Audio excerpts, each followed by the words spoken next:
መጀመሪያ ሼህ መሐመድ የሚባሉ ኡስታዝ ነው። አዎ እሳቸው ምንድነው ሰምተው ነው እንጂ አባትየው ኦልሬዲ ሌላ ሰው ኢትዮጵያ ውስጥ ጓደኛ የሆነ ሰው የእሳቸው ሰውዬ ነግሯቸዋል። ከዛ ምን ይላሉ?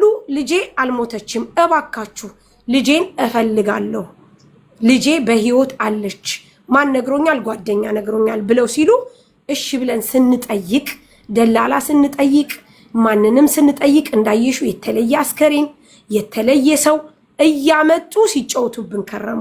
አሁን አንድ ሰው ሀቡ ለመጠየቅ ታዩ ማስረጃ መረጃ የሚለውን ታዩና ሀቡ ይቺ ልጅ በባህር ለመሄዷ በቂ ማስረጃ አለ። እነማ አብረዋት የሄዱ ሰዎች። ለመሞቷ ግን ምንም አይነት ማስረጃ የለም።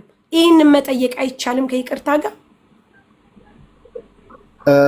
እንደው ማለት አንድ ግራ የገባኝ ነገር ስለማላቅ ነው። ምናልባትም ከኔ እውቀት ማጠር ሊሆን ይችላል።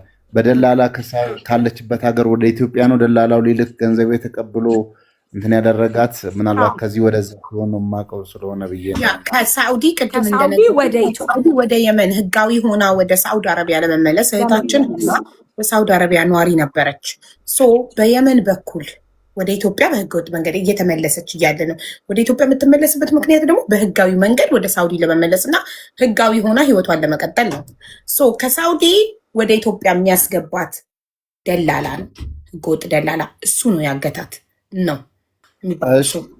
በዚህ ውስጥ ሌላ ምንድን ነው መረዳት የምንችለው? ከቅድሙ ከሰው ሰማሁኝ ሶስተኛ አራተኛ ከሚባለው ይልቅ እነዚህ አብረዋት 9 ልጆች ካሉ እነዛ 9 ልጆችን ራሱ አግኝቶ መጠየቅና ያለውን እውነታ ለማጣራት መሞክር የሚቻል ይመስለኛል።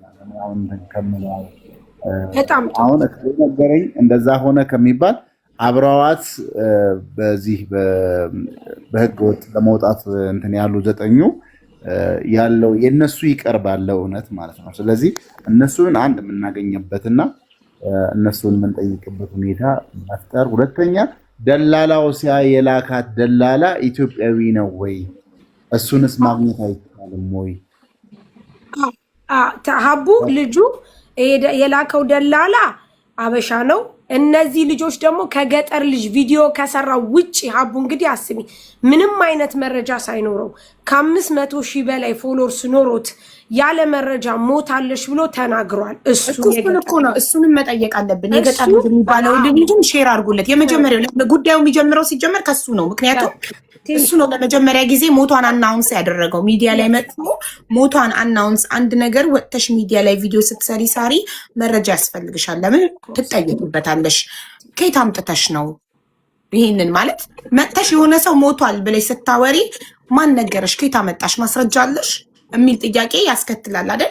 ስለዚህ እሱ ምን መረጃ እንዳለው መጥቶ ጥያቄውን ይመለስ የገጠር ልጅ። እንደገና ብሬክስ ደግሞ ያስረዳ ለምትሉት ሼር አድርጉለትና ይምጣ። ዌልካም። እሺ ብሬክስ ልጥራው ሀቡ። ከዛ ደግሞ እነዚህ ልጆች ከገጠር ልጅ ውጪ ሌሎቹ ኢትዮጵያ ነው ያሉት፣ ቁጥር አላቸው፣ ሲደወላቸው ስልካቸው ይሰራል። የገጠር ልጅ ግን ወደ ሳውዲ ተመልሷል። ግን እዚህ መጥቶ ኤክስፕሌን ማድረግ ይችላል በእርግጠኝነት። ሼር አድርጉለት ውዶች። የገጠር ልጅ የሚባለው ልጅ መጀመሪያ ጉዳዩ ከሱ ነው የሚጀምረው። ሰንሰለቱ የሁላችሁ ከሱ ነው የሚጀምረው። እሱ ከ2 ወር በፊት ወጥቶ አና ሞታለች አለ አይደለ? የእሱን ቪዲዮ ተከትሎ ደግሞ ህዝቡ መሞቷን ተቀበለ አይደል? ከዛም በኋላ ደግሞ ሁለተኛው ሰንሰለት ደግሞ የቱ ጋር ይደርሳል? በህይወት አለች ያለው አካል። በህይወት አለች ያለው አካል ደግሞ ማን ነው? ሼህ መሐመድ የሚባል ኡስታዝ ብሎኛል ሰያ አይደል? ያ ሼህ መሐመድ ደግሞ መረጃውን ከየት እንዳመጣው ይምጣና ይንገረንና ከዛ ጉዳዩ ከምንጩ ከመረጃው እንደዚህ ሰንሰለቱን ይዞ ሄዶ ሲቀጥል ጫፍ ላይ መጨረሻው ላይ ይደረሳል ማለት ነው። ጃባ አሁን እኔ ልውጣና ብሬክስንም የገጠር ልጅንም ጠርቼ ልመለስ። የስ ፕሊስ ታርዬ ቴንክ ዩ አመሰግናለሁ አቦሽ።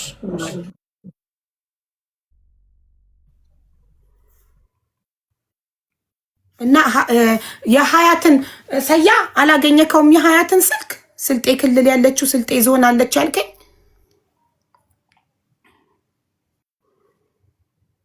አላገኘሁትም። እስቲ ቲክታክ አካውንቱ ዋትሳፕ ላይ ሀያት ብለህ ጻፍ። ምናልባት ሴቭን ባታረገው አንዳንድ ሰው ዋትሳፑን ሲከፍት በራሱ ስም ስለሚከፍት ሴቭን ባታረገው ስሙን ስጽፍ ልታገኘው ትችላለህ። ቲክታኳን እኮ ልከውልኛል። አሁን እሺ ሼር አስደርግላት። ማን ነው የሚለው ቲክቶኩ? ሀያት ነው የሚለው ብቻ በቃ ሀያት ብቻ አባት ስም የለው። ቆይ ውዶቼ ለሀያት ሼር አድርጉላት ፕሊስ። የእህቷን አድራሻ መስጠት ከቻለች እና ኢትዮጵያ ውስጥ ከሆነች ሆስፒታል ናት ብላለች። ሶ ቃሏን እንድትሰጥ እና ደግሞ አንደኛዋ ልጅ ስሟ የማይታወቀው ኦሮሞ ያላችኋት ልጅ ዱባይ ናት ያላችሁት እሷንም ሼር አድርጉላት ፕሊስ።